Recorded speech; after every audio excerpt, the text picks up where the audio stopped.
At Goneril's castle, Cordelia was right to be worried. It wasn't long before her sister's true feelings began to show themselves so clearly that even the old king could see how wrong he had been. His plan had been to spend 1 month living with one daughter and the next month the other with the other, taking his 100 knights with him. First Lear went to stay with Goneril. He soon found out how little she loved him, now that he had nothing more to give her. After a while, Goneril stopped trying to make her father feel welcome in her castle. She ordered her servants to treat him more as a poor relation than as the king. Every time she met him, she seemed to be in a bad temper. You complain about every little thing we do that displeases you, father, she said when Leah tried to speak to her, but you do nothing for us. Those knights of yours are always quarreling and fighting. When I told you about this before, I thought that you would do something about it. Now I am beginning to think you enjoy seeing them behave the way. If you don't like the way things are here, then you must go to my sister Regan. Soon Lear found that his daughter had told her servants to ignore him. When he tried to give them orders, they pretended that they hadn't heard him. The king was furious. He had never been treated with such disrespect before. When he tried again to complain to his daughter, she sent him a message to say that she was ill and refused to see him. However, one good thing did happen during Lear's unhappy stay with Goneril. One day, as he was eating dinner, a stranger came up to him. A stranger came up to him and asked if he could become one of King's servants. Lear liked to look one of the men and said he should attend for him for the rest of the dinner. If at the end of the meal the stranger had proved a good servant, he could stay. He soon showed the king how useful he was. One of Godric's servants serving the king his dinner was very rude to Lear. The stranger at once threw the servant out of the room. Lear was delighted. He gave the stranger some money and decided to keep him with him.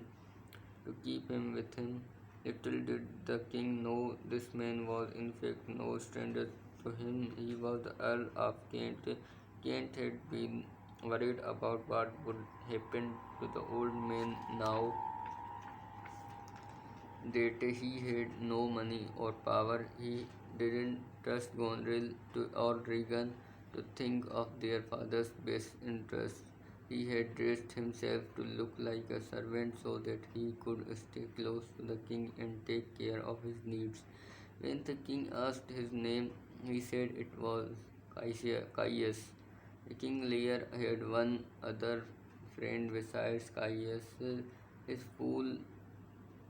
All kings kept fools in those days. Men whose duty was to amuse the king with jokes and songs.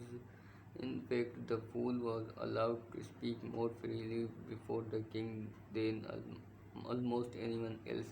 A clever fool could give advice to a king or even tell him he was wrong as long as he did in a clever puzzle or a rhyme that made the king laugh. King Lear's fool loved him greatly. He had tried to warn Lear about Goneril and Regan by saying that his daughters nowadays wanted obedient fathers instead of the other way round. He told Lear he was wrong to give away his kingdom.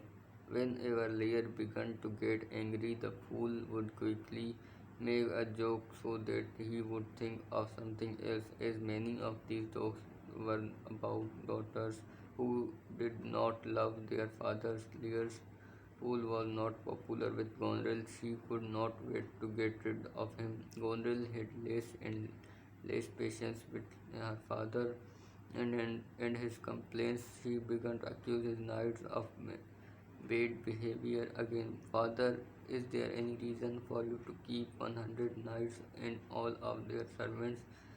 These men are much too rough and unpleasant for us. Their bad manners affect the whole castle.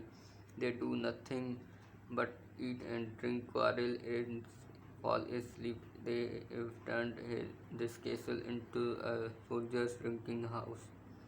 Just the shame of it should be enough to make you do something. So please, Father, reduce the number of nights a little before I do something about them myself, and make sure that those you keep are good, quiet old men, the sort of men anyone would expect to see serving someone as old as yourself.